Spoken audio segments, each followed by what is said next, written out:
Emma Turner's first night in the Granger mansion was like stepping into an old, forgotten dream. The Victorian house loomed over her, its spires piercing the twilight sky like skeletal fingers reaching for the heavens. The heavy, ornate front door groaned as she pushed it open, a sound that seemed to echo through the empty, dust-covered hallways. She took a deep breath, filling her lungs with the musty scent of aged wood and time-worn wallpaper. This was supposed to be her sanctuary, a place to escape the relentless chaos of city life. But as the shadows danced in the flickering light of her flashlight, an unsettling chill ran down her spine. The house had always intrigued Emma with its promise of tranquility and history. It was a century-old mansion nestled on the outskirts of Dunbridge, a small rural town with a reputation for being as quaint as it was insular. The town's residents had spoken of the mansion's charm and elegance, but they had also hinted at the peculiar stories that lingered in its past. Stories Emma had chosen to dismiss as mere local lore until now. As she wandered through the dimly lit rooms, her flashlight's beam revealed intricate woodwork and faded wallpaper adorned with patterns of bygone eras. The house seemed alive, its creaking floorboards and groaning timbers whispering secrets from a past long gone. Emma tried to shake off the feeling that she was being watched, but the sensation clung to her like a second skin. The silence of the mansion was suddenly broken by a soft, disembodied whisper that seemed to come from nowhere and everywhere at once. Emma froze, her heart pounding in her chest. The whisper was almost inaudible, but it carried a sense of urgency and sadness that sent a shiver down her spine. She spun around, trying to locate the source of the sound, but the house remained eerily still. As she continued to explore, Emma discovered a narrow door hidden behind a tapestry in what was once the grand parlor. With a mixture of curiosity and apprehension, she pried it open, revealing a dusty staircase that descended into darkness. The air grew colder as she descended, and the whispering grew louder, more insistent, as if urging her to uncover something long buried. At the bottom of the stairs, Emma found herself in a hidden room, its walls lined with old newspapers, faded photographs, and strange cryptic symbols. Her flashlight revealed a stack of old letters, their yellowed paper crackling as she carefully unfolded one.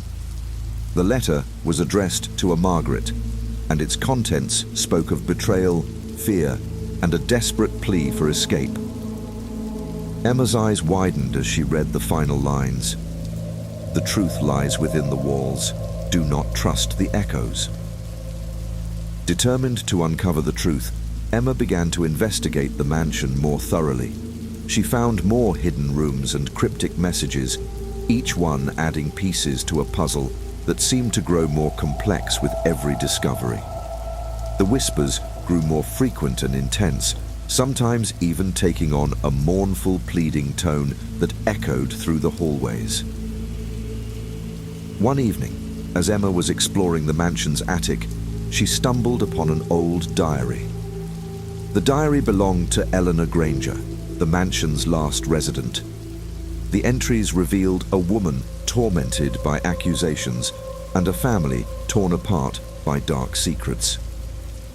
Eleanor had been accused of witchcraft and was believed to have practiced dark rituals in the house.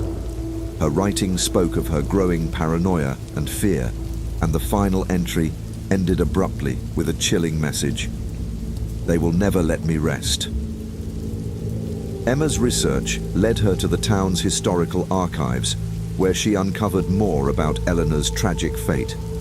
The townsfolk had long whispered about the Granger mansion's dark past, but few knew the full extent of Eleanor's suffering.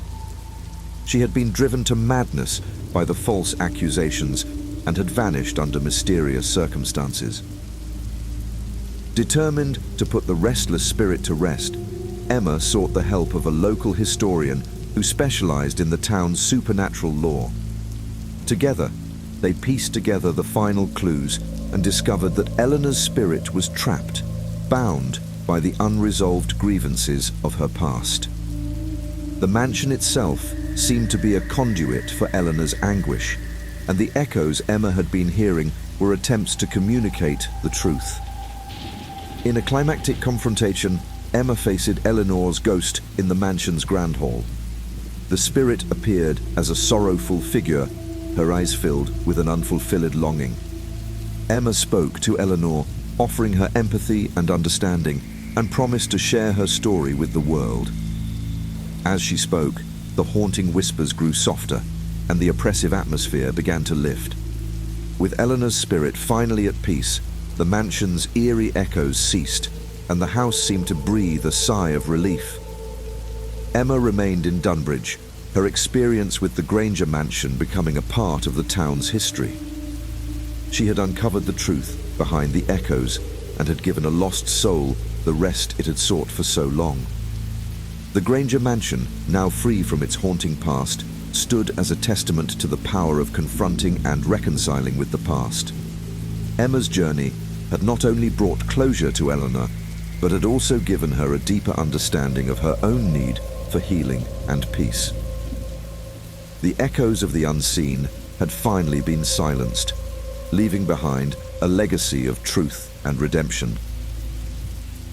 Jason Miller had never met the distant relative who bequeathed him the remote mountain lodge, but the inheritance came at a time when he desperately needed an escape. The lodge, perched high in the Cascade Mountains, seemed the perfect retreat from the chaos of his urban life. As he drove up the winding, snow-covered road, he couldn't shake the feeling of eerie anticipation that clung to him like the dense fog surrounding the mountain peaks. The lodge itself stood in somber grandeur, its stone and timber facade weathered by decades of harsh mountain winters. Its large windows, now darkened and dusty, gave the impression of watching eyes, and the tall, gnarled trees that surrounded it seemed to lean in, as if eager to share their secrets. The moment Jason stepped inside, he was enveloped by a heavy silence, broken only by the occasional creak of the old wood and the distant howling of the wind. The interior of the lodge was a relic from another era. Faded wallpaper, intricate woodwork, and a grand stone fireplace dominated the main room. The air was thick with the scent of mildew and neglect, and Jason's footsteps echoed through the empty halls. He set about making himself comfortable, hoping the solitude would help him clear his mind and find the clarity he had been seeking. That first night, as Jason tried to sleep, he was disturbed by strange noises. Thumps and creaks resonated through the lodge, and what sounded like a child's distant laughter seemed to float through the air. Each noise was followed by an unsettling silence, leaving Jason wondering if his mind was playing tricks on him. Determined to investigate, Jason explored the lodge, searching for the source of the disturbances. He found nothing out of the ordinary, just the expected signs of age and wear. The noises continued, growing louder and more insistent, as if someone or something was trying to communicate. Jason's curiosity soon turned to unease as he realized that these sounds were more than mere echoes of the past. They were connected to the lodge's grim history. In the lodge's attic, Jason discovered old newspapers and yellowed documents that hinted at a series of unexplained disappearances. The articles detailed how visitors to the lodge had vanished without a trace, their fates remaining a mystery. Each disappearance was marked by strange occurrences, unexplained noises, sightings of ghostly figures, and unsettling feelings of being watched. As Jason delved deeper into the lodge's history, he encountered locals who were reluctant to discuss the place. Through hushed conversations and cryptic warnings, he learned that the lodge had once been a popular retreat for wealthy families. However, its reputation changed when people began to disappear, and the lodge was abandoned, left to crumble in isolation. The turning point came when Jason discovered a hidden basement beneath the lodge. The basement, long forgotten and filled with old furniture and dusty relics, held a collection of personal items belonging to previous occupants. Among the items was a diary that revealed the lodge's darkest secret. The diary belonged to a man named Henry Caldwell, who had been the lodge's caretaker during the time of the disappearances. Henry's diary recounted strange occurrences and his growing fear of a malevolent presence in the lodge.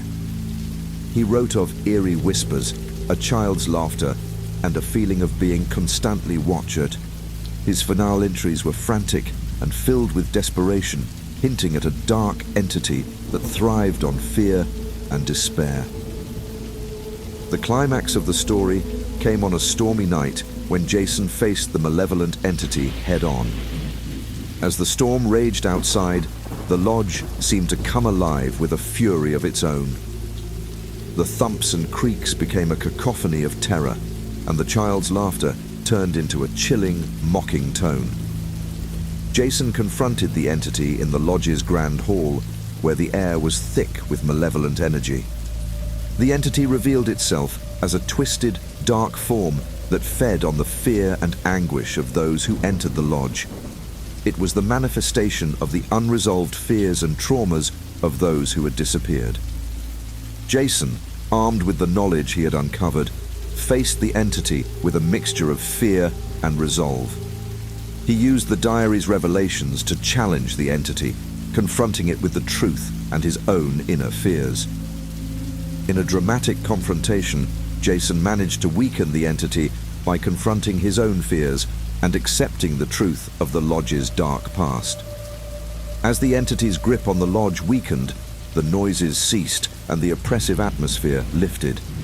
Jason emerged from the lodge with a newfound sense of clarity and resolve, having faced the darkness within and escaped its grasp. The forgotten lodge stood silent once more, its malevolent presence finally put to rest. Jason's experience became a story of bravery and discovery, and the lodge, though still isolated, was free from its haunting past. Jason returned to his life with a deeper understanding of the fears that had plagued him and a renewed sense of purpose. Sarah Johnson was thrilled to move into her new apartment. The historic charm of the building, coupled with the affordable rent, seemed like a perfect start to her new job in the city. The building, with its vintage allure and intricate ironwork, had an old-world elegance that Sarah found captivating. However, her excitement quickly waned as she began to notice strange occurrences. The first sign of trouble came during her first night. As she settled into her new home, she heard scratching noises from the walls. At first, she brushed it off as the building settling, or perhaps just the sounds of city life seeping through the old walls. But as the days went by, the noises grew more frequent and unsettling. Faint cries and the sound of footsteps pacing the hallways at night began to disturb her sleep. Determined to uncover the source of the disturbances, Sarah began to investigate. Her search led her to old newspapers and city records that hinted at the building's unsettling history. It had once been an asylum, known for its inhumane treatments and cruel practices. The more she learned, the more she realized that the noises she heard were tied to the restless spirits of former patients. Sarah's investigation revealed a dark history of abuse and neglect. The asylum had been shut down decades ago, but its past lingered in the form of haunted memories and lingering spirits. The most chilling revelation came when she learned about the Silent Warden, a malevolent entity who had overseen the asylum's operations with a ruthless hand. The warden was said to be a spectral figure who continued to guard the asylum's darkest secrets, preying on those who dared to uncover the truth. As Sarah delved deeper, she encountered locals who had their own eerie tales about the building. They spoke in hushed tones of strange occurrences and a heavy, oppressive presence that seemed to watch over the building.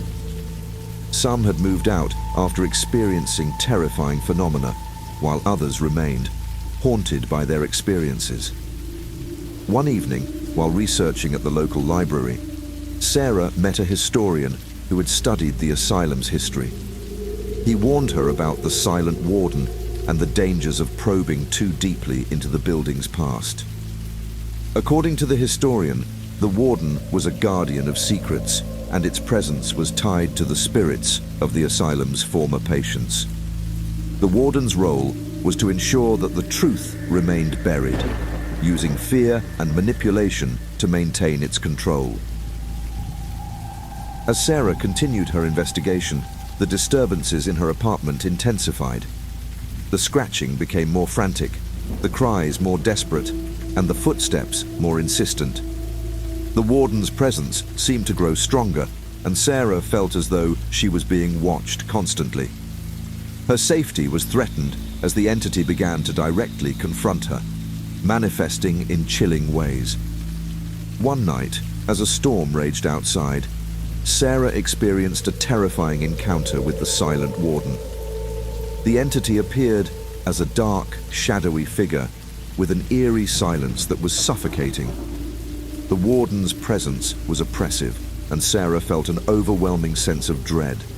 The entity seemed to feed off her fear, intensifying the disturbances and trapping her in a nightmarish reality. In a dramatic confrontation, Sarah faced the Silent Warden head-on.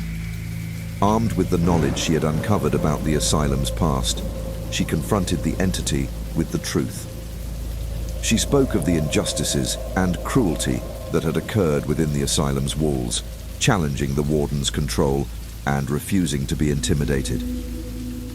As Sarah confronted the warden, she discovered the key to breaking its hold was to expose the truth and bring closure to the restless spirits.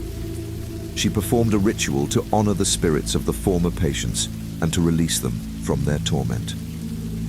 The ritual was fraught with danger, but it was the only way to free herself and the building from the warden's grasp. With the truth revealed and the ritual complete, the disturbances ceased. The Silent Warden's presence dissipated, and the spirits of the former patients were finally at peace. The apartment building, though still old and creaky, was no longer haunted by its dark past. Sarah emerged from her ordeal with a newfound sense of clarity and courage.